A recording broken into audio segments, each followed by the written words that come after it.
Hello guys, welcome to my channel commerce tips and tricks. आज मैं आपको जो अपलोड कर रहा हूँ ये है चैप्टर कैश बुक, इसका सेकंड पार्ट। इसका फर्स्ट पार्ट मैंने ऑलरेडी अपलोड कर दिया है। इससे पहले जो मैंने चैप्टर्स अपलोड करे हैं उसमें main rules of debit and credit, accounting equation, journal और कैश बुक का पार्ट 1। तो जैसे कि सभी के एग्जाम्स अब मंथ ऑफ अगस्त और सितंबर में आ रहे हैं, तो आपको उसके लिए फुल प्रिपरेशन करनी पड़ेगी। तो जब भी आपने एग्ज़ाम्स करने हैं उस वक्त तो करना ही है। उससे पहले भी ये जो मेरे ब्लॉग्स मैंने अपलोड करे हैं इनको रेगुलरली देखिए, ताकि आपको इसमें काफ़ी बेनिफिट मिलेगा।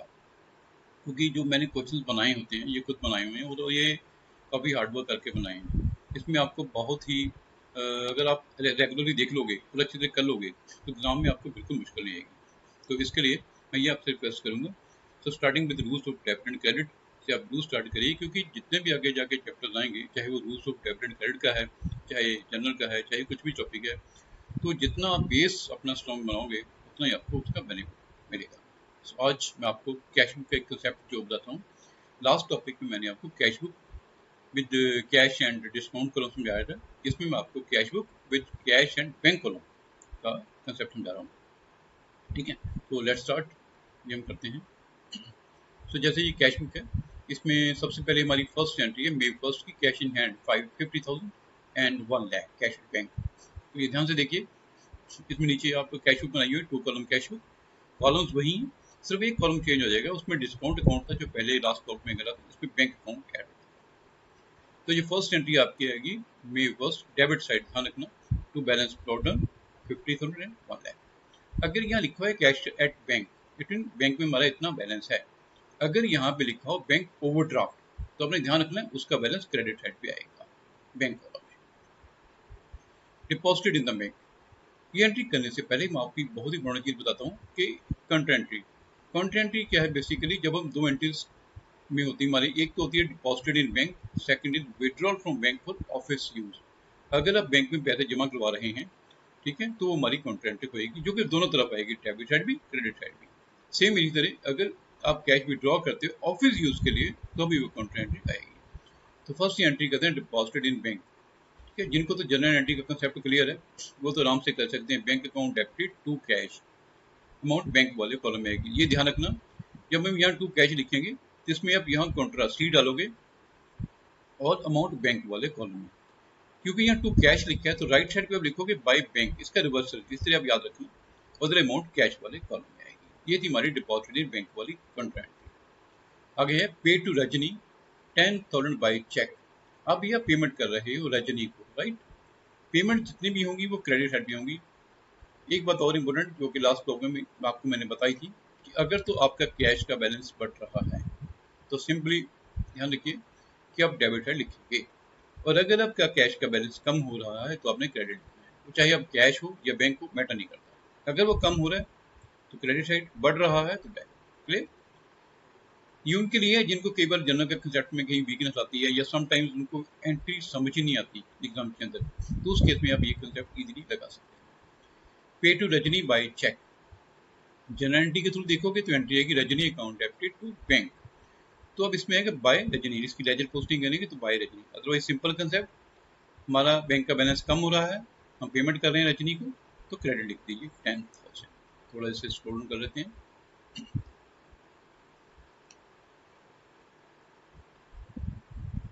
Next entry please.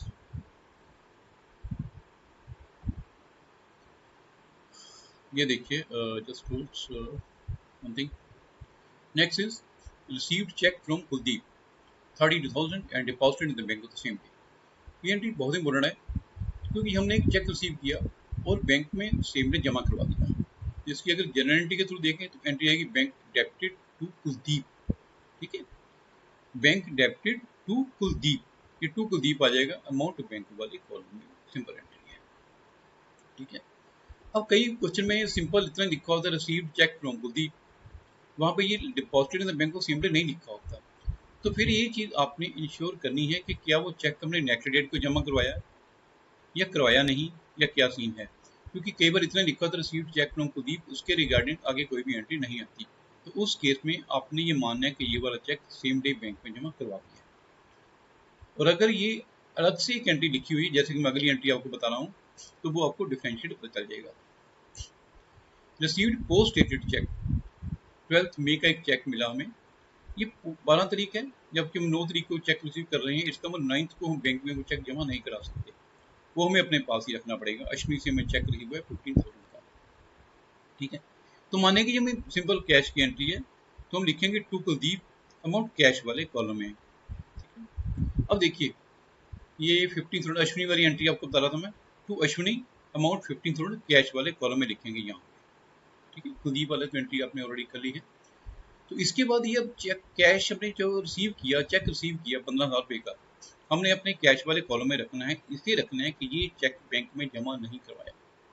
Next 12th को क्या हुआ, about check deposited in the bank, जब हम चेक जमा कराएंगे, अब वो चेक हमारे पास ही है, तो अब इसकी होगी कंट्रा एंट्री, सेम वही डिपॉजिटेड इन बैंक वाली जो कि एंट्री आपने ऊपर भी करी थी, सेम एंट्री आएगी। अब तो एंट्री है कि बैंक डेबिटेड टू कैश, फिर यहाँ सी डालेंगे और अमाउंट 15,000। मैं फिर रिपीट कर रहा हूँ, यहाँ टू कैश लिखना है लेकिन अमाउंट बैंक वाले कॉलम में, इधर टू कैश है, इधर बाय बैंक लिखेंगे, अमाउंट कैश वाले कॉलम में, साथ में सी डाल देना। ये कंट्रा एंट्री आपकी कंप्लीट हो गई। जो हमने बैंक में चेक जमा करवाया, ये चेक आपका डिसऑनर्ड हो गया। डिसऑनर्ड का किसी भी कारण हो सकता है, जिसने चेक काटा उसके साइन नहीं मिल सकते, हो सकता है चेक म्यूटिलेटेड हो, कटा फटा हो, या उसकी डेट में करेक्शन हो, या amount in figures and words differ हो, या सिग्नेचर भी डिफर हो सकती है, रीजन कोई भी हो सकता है। तो चेक आपका डिसऑनर हो गया, इसका मतलब आपको पैसे नहीं मिले, ठीक है।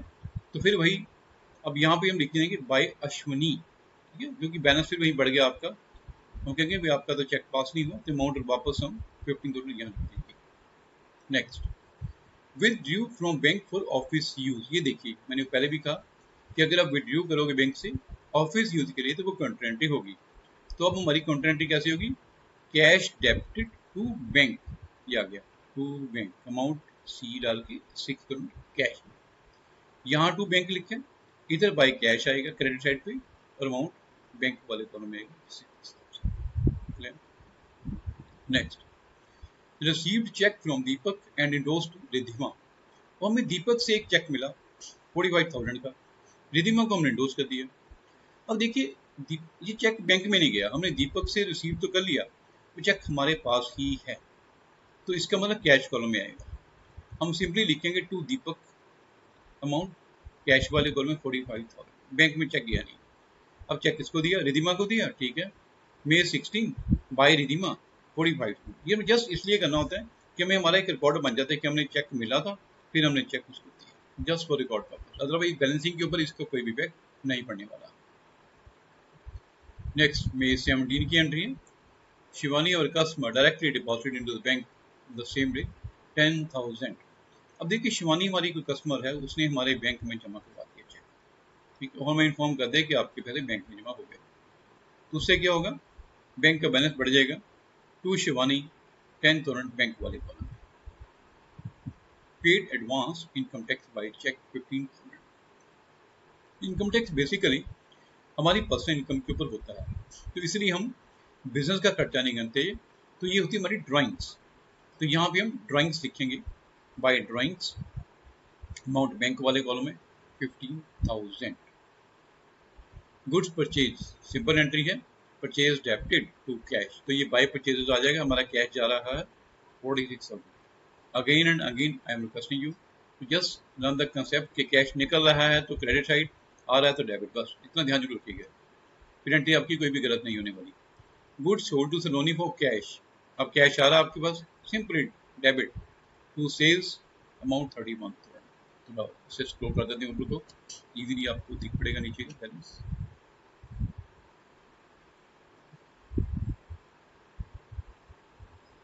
नेक्स्ट देखिए please, salary paid simple entry, by salary cash जा रहा है 21,000, कैश में निकाल दीजिए, बैंक चार्जेस 5,000, अब बैंक ने कुछ चार्जेस डिडक्ट कर लिए, बैंक का जो भी हम ट्रांजेक्शन्स करते हैं, चेक बुक चार्जेस होते हैं और कोई भी चार्जेस हो सकता है, तो यहाँ पे आ जाएगा by bank charges amount Sidhi bank वाले कॉलम में निकल जाएगी 5,000।